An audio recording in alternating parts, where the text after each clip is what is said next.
Hello everybody and welcome to the official Inc. Dictators tier list. I'm your host Casey and today we're going to rank some of history's greatest monsters.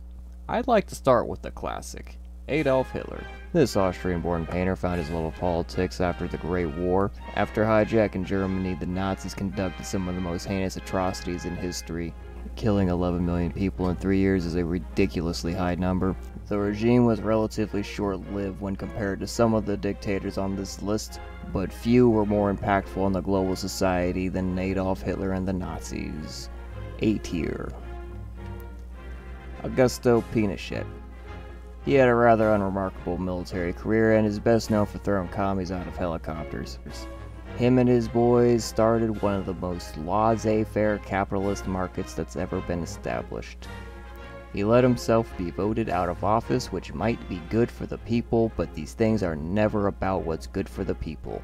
B tier. Up next, Robert Mugabe. He's about as standard of a dictator as you can get. Comes complete with voter fraud, a one-party system, state-triggered famine, political genocide, the works. To be fair though, at first he was making some progress with all the hospitals and whatnot, but eventually, like all dictators do, he became detached from reality and drove Zimbabwe right into the ground. But seeing as how he managed to stay in power his whole life and only died in 2018, I think it's safe to say that he was a B-tier dictator. Muammar Gaddafi, a madman, rapist, pedophile who got stabbed in the ass next to a sewer. C tier. Mao Zedong. Mao and his communist rebels took over China in the wake of World War II. They not only genocided the intellectuals of China, but the culture of China as well. Thanks to his hard work, the CCP is still around and still genociding today. It's no great leap to say he's an A-tier dictator.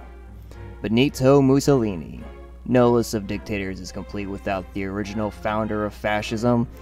Outside of that, he was pretty useless though. B tier.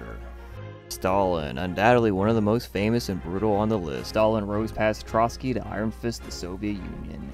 This purge-loving manlet is best known for gulags and stopping the Nazis by throwing 3 million men into a meat grinder. His reach across Eastern Europe is all more reason to say he's an A-tier dictator. And Pol Pot, this Stalin fanboy never really did more than destroy all of Cambodia's infrastructure and a whole lot of politically motivated genocide. Outside of the killing fields, there's not a lot to his reign. D tier. Joseph Tito Broz. His list of atrocities is a little small for this list, but being the only thing holding Yugoslavia together and surviving multiple assassination attempts from Stalin are all remarkable accomplishments. B tier. Fidel Castro. He's a little unremarkable. His rule was stable and lasted his lifetime, but he really didn't do much more than be a puppet for the USSR. C tier. Idi Amin. He might be the greatest brute an African mother ever bore, but that's about it. In almost every other aspect, he falls behind. Turns out, killing all of your officers and replacing them with farmers from your own village might be a good way to maintain influence, but it's a hard way to win wars. D tier. We got the Kim family. Yes, the whole family.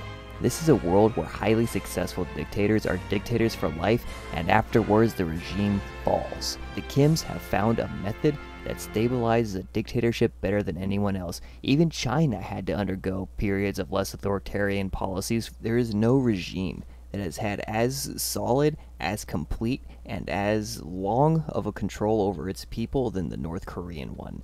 For this reason, I'm putting them in the S tier. Alright, that's it for the video. Leave a comment if you didn't see your favorite dictator on the list, and maybe we'll cover him in the next one.